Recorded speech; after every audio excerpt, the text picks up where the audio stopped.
So I was just checking out my new mock draft on Fanspo, which you should go check out. The link is on my channel link or channel area. Go check that out. But I was checking it out, and something that I have noticed within the last few drafts is that all the prospects are mostly one and done. Maybe they skip a year. And you barely get any seniors or juniors or older players in the draft anymore. At least not at the top. Well, that kind of took me down a rabbit hole where I was thinking of older players that were in the draft, like Dalton Connect or Hopkins or like Keegan Murray. But then I remembered one player which I have not thought of in maybe 2-3 years. What happened to Chris Duarte? Well, let's go back. You see, Chris Duarte was a pretty intriguing prospect. He was 25 at the time, but still pretty intriguing prospect for the 2021 class. We see the 2020 draft come around, and we see many notable players like Cade Cunningham, Evan Mobley, Scotty Barnes, and Franz Wagner, along with Josh Giddey, Jalen Green, Jalen Suggs. We could go on and on about these players, but I want to talk about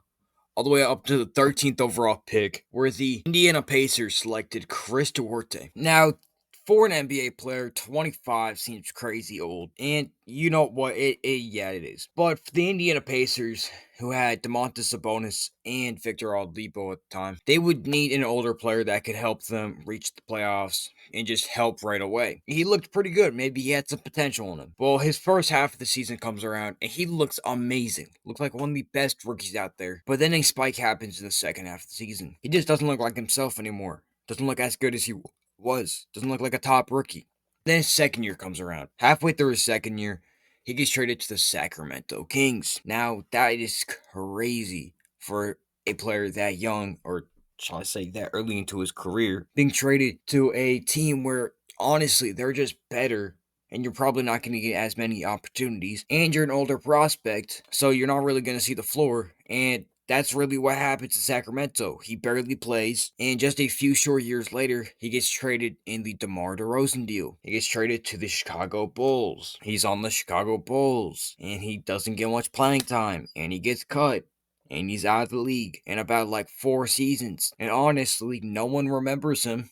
Not really, unless you have crazy ball knowledge. Really, since his second year, maybe his rookie year. And that is crazy to be out of the league so fast. And he really brings awareness to NBA teams that maybe don't draft older guys because they don't have as much potential. If they don't work out immediately, then they're just not going to be a good NBA player. I mean, working out immediately, I think, is really overrated. You could talk about some older prospects like Keegan Murray, who was good in his rookie year and pretty decent throughout his rest couple of his careers, or the last couple of years, but just you haven't seen a next step to his game. You saw him play great defense.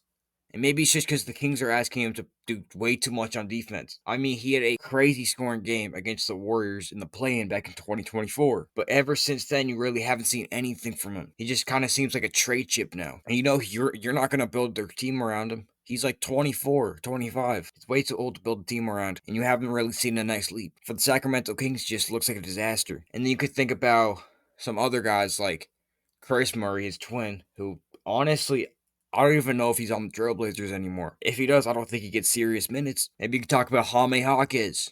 He looked amazing. And no, he wasn't as high of a pick as Keegan Murray or Chris Duarte. In fact, he was the 17th, 18th overall pick to the Miami Heat. He looked amazing in his rookie year.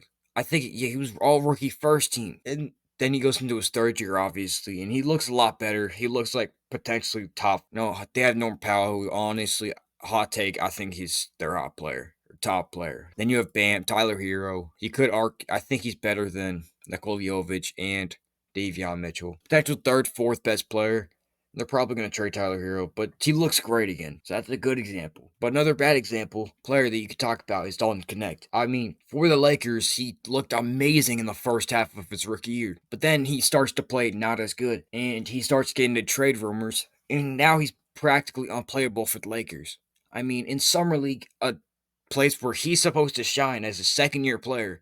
I mean, we just saw AJ Mitchell in the Summer League go off. Pretty much looked like he's one of the best players there and going off in his second year, averaging 17 points. And then you have Dalton Connect over here, who I don't even think he's averaging 5 points for most of the role players. But you see, older players just don't have a good track record. When you look at younger guys, they have a much better track record for being way more raw prospects. Good move at the time. And honestly, it doesn't look like a great move now. Chris Duarte was just not a good move. But anyways, that sorry for the chaotic video. It was just kind of a yap session. I barely even talked about Chris Duarte because honestly, there's not much to talk about. But anyways, I get some ideas. I'm starting to get some more ideas on players on my Fanspo account. So I'm gonna link to my channel page. Go check it out. If you want to suggest videos, go comment on my Fanspo posts. Check out my Fansbook, check out my trades. A lot of stuff on there I might actually start to do some videos on. So if you want to be featured in a video or want to help me with my ideas, I'm gonna go check out my Fansbook, go suggest some stuff. But anyways, thank you guys for watching. I hope you guys have an amazing day, and I'll see y'all.